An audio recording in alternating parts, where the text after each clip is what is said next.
पे ñan दाड़े कान तबना नवा दो गेट कना है से आदिवासी स्पोर्टिंग क्लब में आपका हार्दिक स्वागत है। ओडे खन तो जस्ती तो बांग संगिना 200-300 मीटर हुआ है से ओडे खन गे बॉल डही ñeloa लेंगा पास्टा मते खन सेनो दो लेंगा पास्टा और नोडे नोय जोला ट्रांसफार्मर मेना और नोडे नोय हा बैनर हन लगाव कान गे तबना पे ñan दाड़े कना जहां आदिवासी स्पोर्टिंग क्लब पुखुरिया बैनर लगाव कना साथे नोय हा नोडे जोड़ा ट्रांसफार्मर मेना है से और हाँ नितो नोडे मेना का बना पुखुरिया ठोक रहे हैं से और नोडे खन दो बॉल टांडी दो जस्ती दो बांग सगिना लई लेखान दो 200-300 मीटर के मेना है से और नोय हाँ नोय पे ñan दाड़े कना पूरा नेशनल रोड हाईवे रोड है से और नोगे कटी देखा पे तबना जहां को सगिन को पे हजु तबना हाँ बापे ठीक दाड़े और जहां को पे ñel का को मा ठीक गया और सगिन को हाँ बापे ठीक दाड़े जे ओका दो पुखुरिया को मेता कना और उनागे कटे इन बड़ा हिस्सा तो नते तो जहां बोड़ा गुड़े बारीपादा से नते खड़गपुर सिम खन पे हजुआ तो बोड़ा गुड़े खन दो नोडे दो 22 किलोमीटर मेना है से 22 किलोमीटर मेना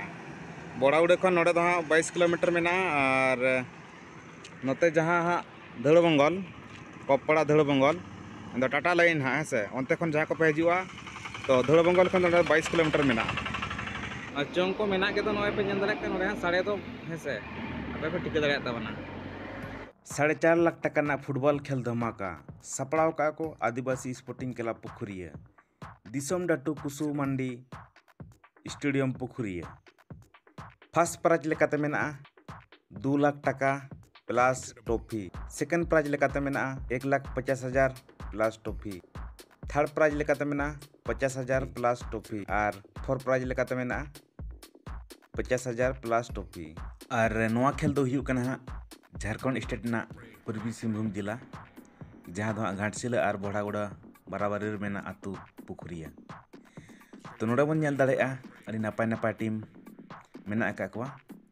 जहां दो ग्रुप ए और ग्रुप बी मेन दो 8-8 16 टीम टोटल मेना कोआ जहां रे पिक्चर अनुसार बन ñel दाड़ेआ कान और उना खन जस्ती रस्के खबर दो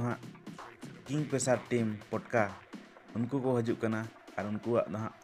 प्रथम रगे खेल मेना और जहां लेका नितो नवा यूट्यूब करे वीडियो करे बन ñelea वायरल कान किंग प्रसाद टीम बाको सेटल लेनते हाँ जहां दो हाँ खुदगढ़ अड़ी आट एटकेटने हुई कना मेन दो अड़ी मारंग घटना हुई कना दर्शक को जहां तिनी ako आस ताहे कना किंग प्रसाद टीम ñel लगिनते तो ओडे बाको सेटल लेनते अड़ी रकम हमला हुईना तो नवा अतु पुखुरिया रे दो हाँ किंग प्रसाद टीम सेटल कना और प्रथम रगे आजा खेल मेना तो जहां तिनी गे किंग प्रसाद टीम खेल ñel लगिन आपे आस मेना तो आपे पे ñel दाड़े तबन और उना साथिंग बड़ा हचो पे तबना जहां दो किंग प्रसाद टीम रिनी ᱧᱩᱛᱩᱢᱟᱱ खिलाड़ी जहां दो साधु मार्डी आयमा हड़ को चिन्हविया आयमा हड़ रिन फेवरेट खिलाड़ी हो कन गया और इनी हो कन गया फेवरेट खिलाड़ी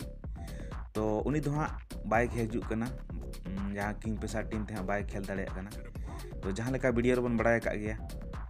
जे आजा ती हाँ रापुद कानते उनी हाँ नितो आउरी बेसोते ती तो उना खातिर ते हजु बाय हजु कना और रेस्ट रे मेनाया तो बांखान आयमा हड़ कमेंट पे लिया जे साधु मार्डी दो हजु कना से बांगा मेनते तो उना गे नासे इन बड़ा हचो के पे तबना और नोडे दो हाँ खेल दो हाँ फ्री दो बांगा मेन दो हाँ टिकट कतन के खेल दो हाँ बन ñel दाड़ेआ तो फर्स्ट क्लास चेयर दो मेना 100 टका और सेकेंड क्लास दो मेना 70 टका और हाँ ओत करे दो हाँ 50 टका तो नोडे दो हाँ टिकट अनुसार गे हाँ खेल बन ñel दाड़ेआ तो मा एनखान तो जहां तिनी खेल ñeñeलिया रस्क मने मने तपेया तो आपे हेज कतन रे खेल बन ñel दाड़ेआ और नोय तेज खन गे हाँ एतहबोआ तेज मा 24 तारीख कना तेज और गापा बारसिंग तो ठीक गया इनी गे ताहे कना आपे सनाम कोठेन नोना सेना वीडियो माछा इदी कतन आपे कोठेन मिद बेवरा ताहे कना।